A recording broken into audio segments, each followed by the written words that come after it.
5 numéros, Chanel, Paris. Numéro 1, la rue Cambon. S'engouffrer dans la rue Cambon, synonyme de Chanel, et faire défiler les numéros. Le 21 où tout a commencé lorsqu'en 1910, Gabrielle Chanel ouvre un magasin de chapeaux. Puis le 29, le 25, le 23 et le 27. Et désormais le 19, qui au fil des saisons présente les collections de Karl Lagerfeld. Entrer enfin au 31, l'adresse de toute une vie. Gravir l'escalier que tant de clientes et de célébrités ont descendu. Coco l'a tapissé de miroirs pour que ses modèles s'y démultiplient à l'infini et sa légende s'y reflète à jamais. S'asseoir sur une marche, le poste d'observation où mademoiselle, protégée des regards, surveillait la présentation de ses collections.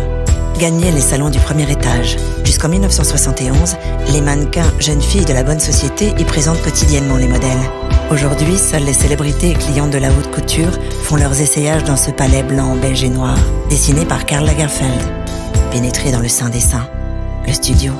Ici, elle faisait et défaisait ses modèles à même les mannequins. Cigarettes aux lèvres, ciseaux en sautoir et épingles à la main. Pour créer les collections de demain, Karl Lagerfeld l'a métamorphosée. Parquet Versailles recouvert de feuilles d'argent, vitres emprisonnant un voile d'organdi, murs blancs tapissés de croquis. Rejoindre aux 2 derniers étages les premières d'atelier et les petites mains qui en blouse blanche métamorphosent les croquis en toile puis en modèle. Numéro 2, l'appartement.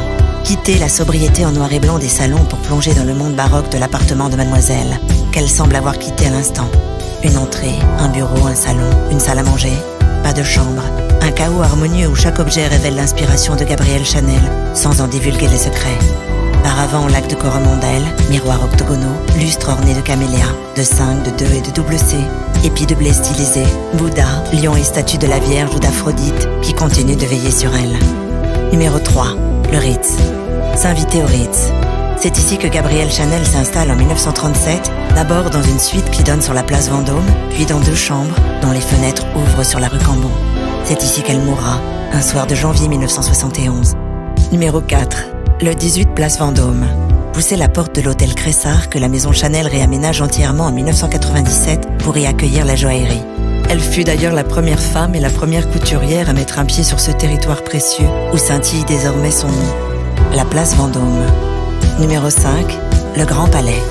S'installer dans le théâtre monumental des défilés Chanel, le Grand Palais. Sous sa nef gigantesque, des décors féeriques font de chaque collection une révolution. Une forêt de chênes et de pins, un lion de Venise de 12 mètres de haut, une banquise frissonnante, un immense jardin à la française ponctué de jets d'eau. Ou encore, tel un décor de cinéma, la rue Cambon reconstitue à l'identique. Avec Karl Lagerfeld, la mode devient le monde et Paris demeure. Éternel, vêtu de Chanel.